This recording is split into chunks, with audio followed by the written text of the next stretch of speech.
The Witch's Tale.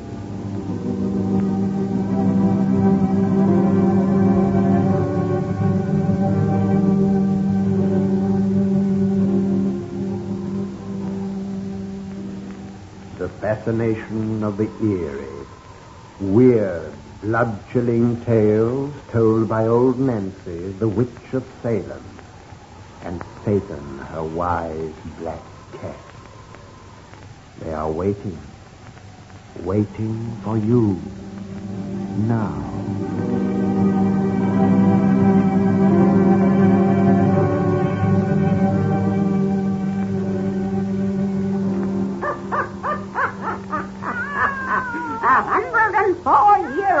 I be today. Yes, sir. 104-year-old. Well, Satan, the time is coming in for us to cheer folks up with another of our pretty little bedtime stories. So if you'll tell everyone to douse their lights, we'll get right down to business. That's it. We want lots of gloom and shadow for our comforting little yarns. Now, roar up to the fire and gaze into the embers. Gaze into 'em deep, and soon you'll see a famous land that's far across the sea. A land of sphinxes and a pyramid. The land of Egypt. And there, far out upon the desert, some modern Englishmen are digging up the buried temple of an old-time god who's been forgot 2,000 years. And so begins our story about the priest of Sekhet. The priest of Sekhet.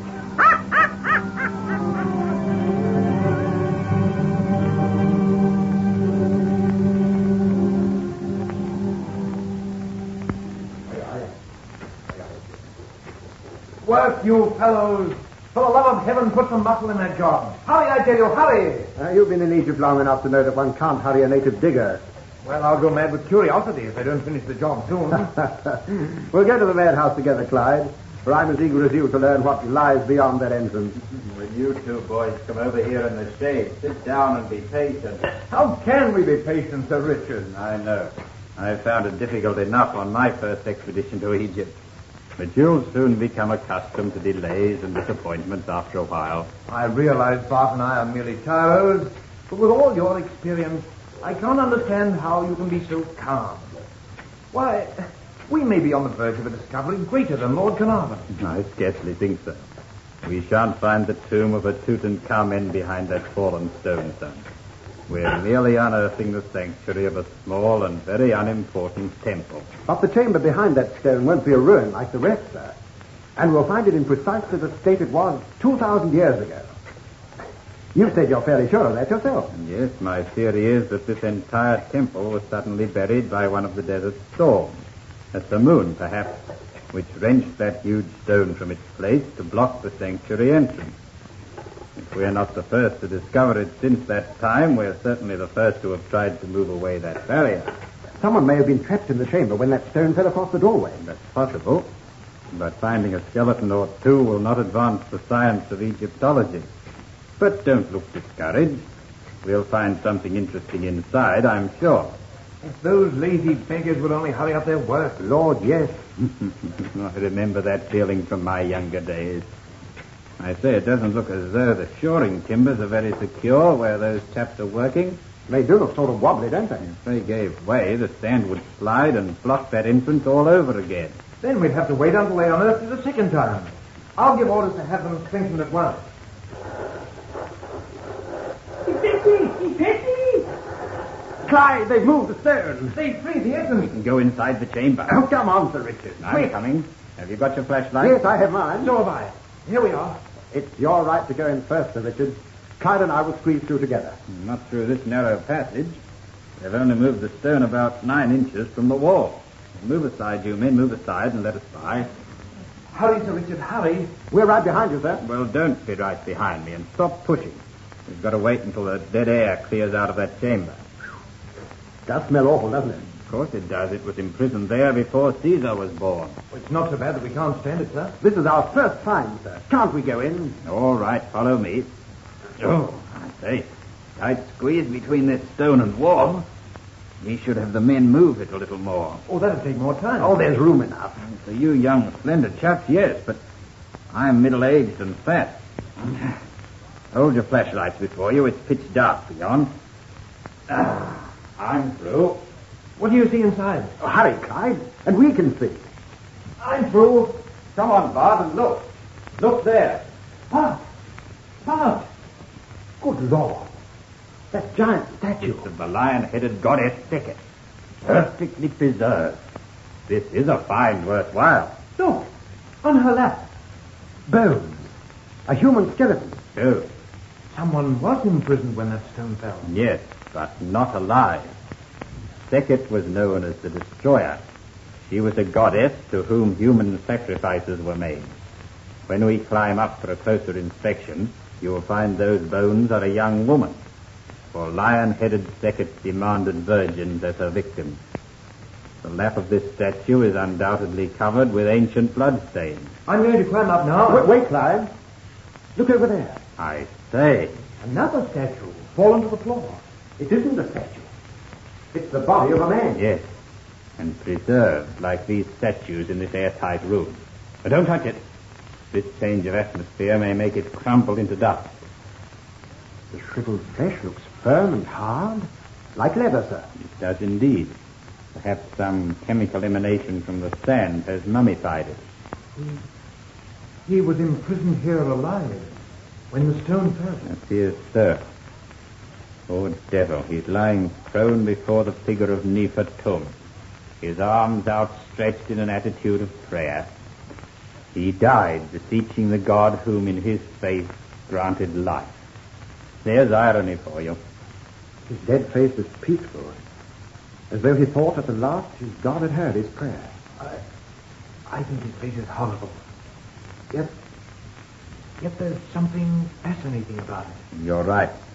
It's rather difficult to take one's eyes away.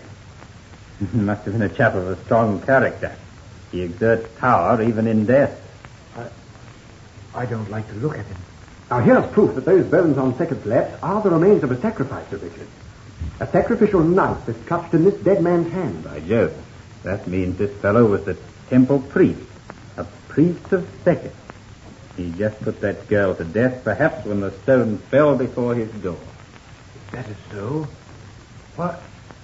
why should we find his body perfectly preserved when hers is nothing but a skeleton? That is queer, sir. Say, it is. Well, don't touch him, Clark. I wasn't going to, sir. I was just looking closer. Somehow I have a peculiar feeling about him. As though he isn't really dead. Not dead. After several thousand years? Crazy idea, isn't it? Of course he's dead. Dead as the gods he worshipped. The gods he thought had power to let him live. Let's get out of here. I can't be close to him any longer. Clyde. Oh, I've got to get out of this chamber. There's something in here I can't stand. I fancy I'm a little sick. sick? The air in here is pretty bad, sir. It's affected Clyde, apparently. Bad air, eh? You getting the wind up too, Barton? Because of a mummified dead man. No, sir. And I'm not afraid, sir. It's only that... Oh, I can't explain. Don't try to explain, son. It's a spooky-looking place with these statues, that heap of bleached bones, and this dried-up dead man on the floor. And I was once young and impressionable myself. Please don't think I'm a booby, sir. We'll go outside. Let the air freshen up a bit and get some better light than these torches for our second visit. Then you'll begin to enjoy our find. You go through the passage first, Clyde. I'll follow you, Barton. I'd rather come last, sir. After making an ass of myself.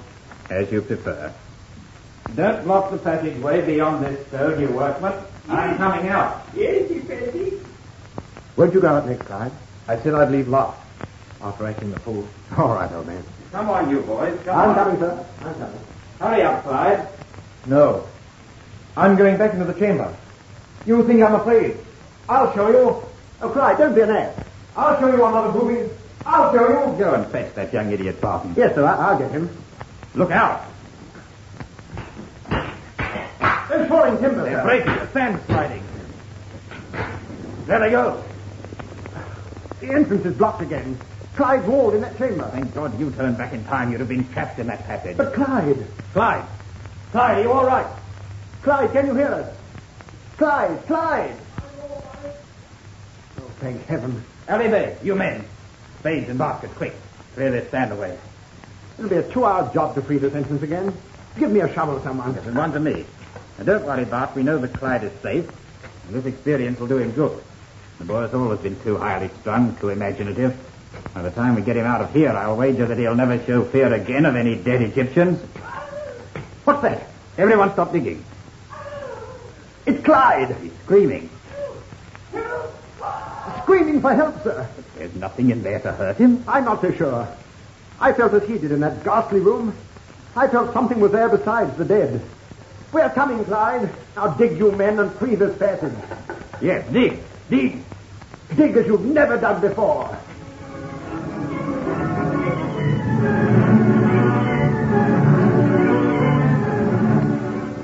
Now dig, will you? Oh, we'll never free this passage. It's almost clear now, boys. We'll reach Clyde in half a minute. But what shall we find when we reach him? Since those frightful screams, we haven't heard a single sound. Nothing could have happened to the chap, I tell you.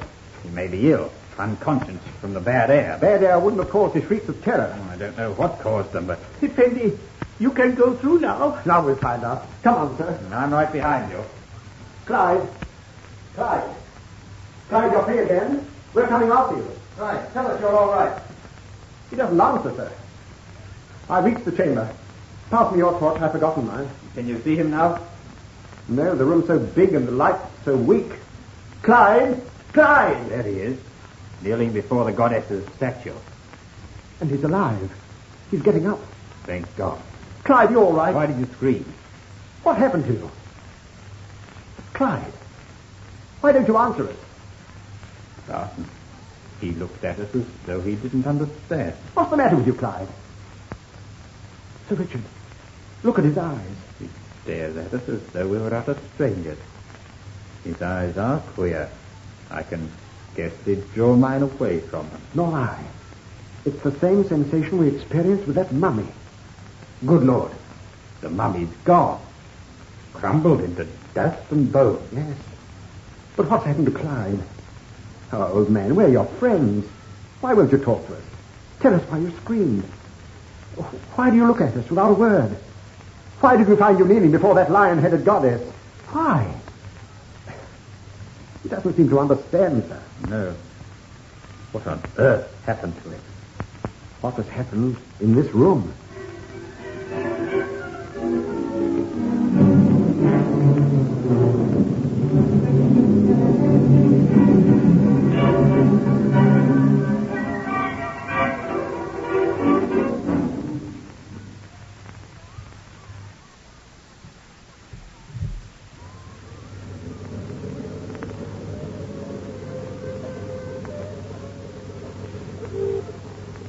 Well, Barton, what had happened to your friend? What did occur in the old temple chamber? Go on with the story. Well, it's as great a mystery now as it was that day almost 3 years ago. You see, Clyde's memory was completely blotted out. Complete aphasia, the doctors called his condition. But fortunately, he was quite sane. Not mad, as we feared at first. And he's the man you're taking me to meet? Uh-huh.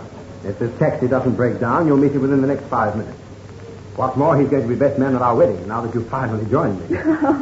Nice state of affairs when a girl has to journey all the way from London to Cairo in order to get married. Yes, but you journeyed on a nice, comfortable ship. Think of me. I traveled from the Nubian desert on camelback and Nile steamer to meet you. And arrived only yesterday. And I've been here 24 hours alone. And that was the camel's fault, not mine. Now, driver, turn right for the next corner of the museum, will you? Yes, Miss Casey. Tell me some more about this Clyde. Well, we had a pretty tough time with him for nearly a year after we let him from that chamber. You see, he couldn't comprehend anything that was said to him. He had to be taught like a child to speak his mother tongue once more. He'd forgotten his own language? Completely. Sounds unbelievable, doesn't it? Yes. But I suppose anything can happen in Egypt. He's quite himself now, of course. To be employed in Cairo Museum, he must be. Yes, his memory isn't completely restored by any means. That portion of his brain which contained recollections of his previous life doesn't function at all, it seems, but he speaks English again with a strange accent. And Sir Richard writes me that his scholarly attainments are greater than they ever were before. In fact, he's become the museum's most valued expert on ancient Egyptian customs and hieroglyphics, which is rather funny. Clyde was always a trifle dumb about such things before his shock. Well, we're at the museum now, and there's no more time for talk. Take us to the side door, driver. Yes, Sir Fenton. Oh, what a beautiful building. You know, I was awfully surprised to find Cairo so up to date. Oh, we're very 20th century here. I see by this morning's paper that the town is even having a modern murder sensation. The killing of all those young girls, you mean? I read about that back in London. Well, it was news to me when I arrived this morning. We don't get newspapers in the desert, you know. Over a dozen girls have been reported missing during the past year, I understand. Yes. They found several of them cast up on the Nile. Each one stabbed through the heart with a knife that left a queer-shaped wound. Oh, some madman's responsible, I suppose. Well, here we are. Let me help you out, darling. Oh, thanks. This should pay your fare, driver. You needn't wait. Oh, very grateful, Assembly, very grateful. Yes, Now, this way, darling. Clyde and Sir Richard will probably be on the lookout for us. You certainly aroused my interest in your friend Clyde. Well, look out for his hypnotic eyes. Well, the most curious thing you've told me about his changed condition. Yes, you'll find their effect most startling at first, but it wears off after a time. Well, here we are. We turn left for Sir Richard's office. Oh, what magnificent scenes. You haven't seen anything yet. Our temple group has been set up in the north wing, just as we found it, the entire sanctuary with all its contents. And my name's in the catalogue as one of its discoverers. Oh, Virginia, that's Clyde and Sir Richard coming down the hall. Is that tall, dark man Clyde? Mm-hmm. Come on, dear. Wait. Barton, he doesn't look as though he were an Englishman. He resembles those old statues about us. By Jove. Seems his face has acquired an Egyptian cast since I saw him last. I don't like his face. I don't like his eyes. Oh, Bart, don't leave me alone with him. Oh, Virginia, darling. Why, he's the best fellow in the world. Barton, my boy. Oh, hello, Sir Richard. How are you, Clyde? We saw you leave your taxi from our window and came to meet you. Clyde, old man, you're looking great. Barton, my friend, I am glad to see you once again. Oh, both of you here. Miss Prescott, allow me to present Sir Richard Knox. Sir Richard? This is a great pleasure, my dear. Mr. Clyde Fulton. This is my fiancée, Virginia. Virginia, that is a beautiful name. How do you do, Mr. Polton? Suppose we all go to my office where we can sit down. Well, if you don't mind, sir, let's look at our exhibit first. Miss Prescott has never seen it. I'll wager you've told her enough about it, though. It's down this corridor. You lead the way with Miss Prescott, Clyde. Barton and I will follow. Oh, can't we all go together? Barton and I will be right behind you. We shall lead as the gentleman so kindly permits, Mr. Prescott. May I offer my arm? Thank you. Come, Miss Prescott. You and I. Yes. You and I. I see your fiancé is no exception to the general rule. What do you mean, sir?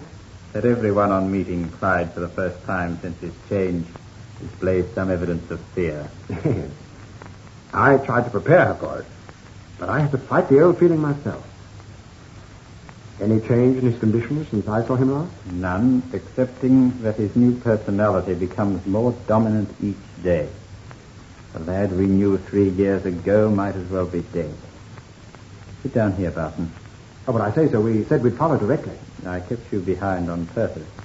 You're the only person I can talk to, son. I want to do so without delay. You look worried, sir. What's wrong? Have you heard anything of the recent epidemic of murders here in Cairo? Young girls. Why, yes, but... I have a theory concerning these killings. I have learned that every one of the murdered girls had announced her forthcoming marriage shortly before she disappeared to be cast up later by the Nile. Well, I can't see why you concern yourself with these crimes, sir. You recall the skeleton we found on the lap of our huge statue of Sekhet? Yes? It was that of a young girl. For the ancient deities required a sacrifice of virgins. Barton, I believe fresh blood is being poured upon the lap of Sekhet the Destroyer.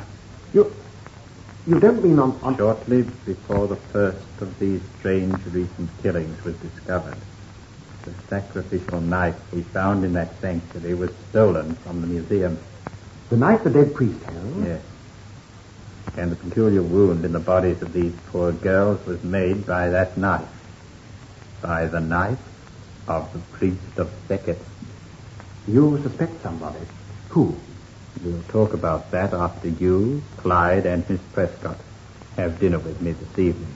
But you must think there's something we can do, or you'd never have There met. is something we can do, I hope. But there's no time to talk further now. Clyde and your fiancée are returning. She's laughing.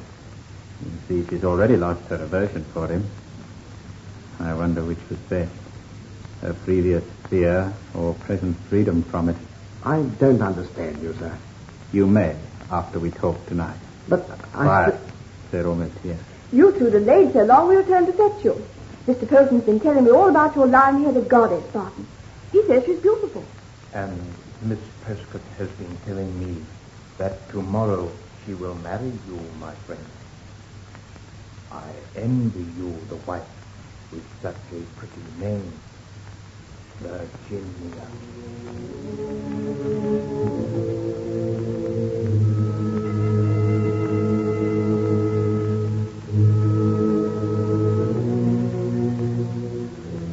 This way, Barton. Quietly. We haven't aroused any of the watchmen yet, and we mustn't. I feel as though I were a criminal, sir, skulking through this museum at midnight. Why have you insisted on bringing me here to talk about those murders? Because you will demand proof of what I shall tell you. And here, tonight, I think you shall have it. Your revolver is handy? Yes, in my pocket. And I can still hit a shilling at 50 paces. Barton, you are the only one I can depend upon for the thing that must be done. Look, sir, I'm tired of listening to riddles. Stop here. This is to be our hiding place, directly in front of our sanctuary pond. The moonlight from that window floods it.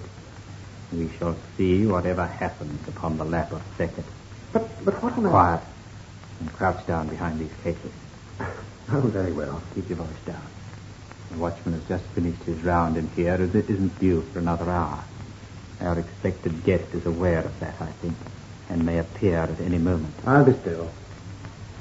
That reconstructed sanctuary of ours looks almost as ghastly in this moonlight as it did when we first found it. There are only three things lacking in this reconstruction that we saw that day. The skeleton, the sacrificial knife, and the long-dead priest. The two last of these I expect to see again before we leave here. You expect to see the dead priest? His body crumbled into dust. Yes, his body. But the priest of Sekhet himself has been with us these 3 years. What do you mean, Be sir? still and listen. Something's moving. Yes. Look there in the shadow. A man in the priestly dress of ancient Egypt. Look at his face as he crosses that strip of moonlight. Good Lord. It's Clyde. Yes, but not the Clyde we knew. He's dead. You're looking at a thief who wears a stolen body. Oh, Sir Richard, you're mad. Am I? Watch. Do you think that Clyde, our Clyde, would kneel before that statue of the lion-headed goddess? He kneels there praying. What do those images he worships represent? Continuance of life, reconstruction of the dead, and above them all, Sekhet the destroyer. In Clyde's form, her priest lives on to serve her thirst for blood. But the ancient gods have no power, sir. The ideals they represent are superstitious lies. You've seen, you've felt their power in that man's compelling eyes. But you have a greater power, a greater magic than any he commands. That's why I brought you here tonight. Well, I have power, magic? Yes, the greatest of all. And you must call upon it now with all your strength. Get your pistol ready. For here's the victim you must save.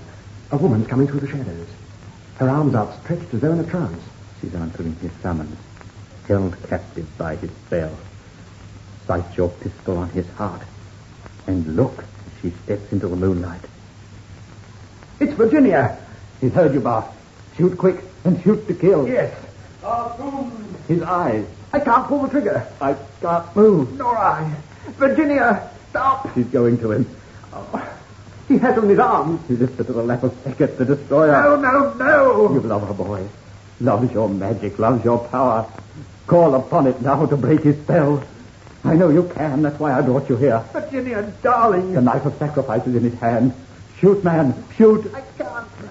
He's raising the knife above her breast. He's going to kill the girl you love. No, no. Virginia!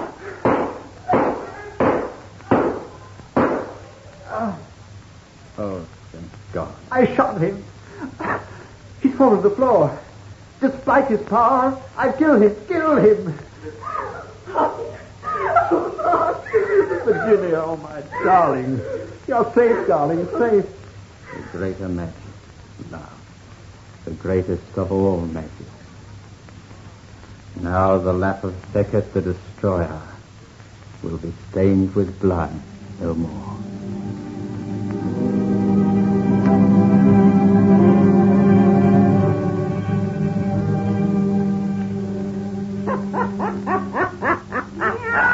Well, that's the end of that and Satan. You folks come see us next week on my birthday, and we'll have another 30 yarns to spin ye. 120-year-old I'll be next week.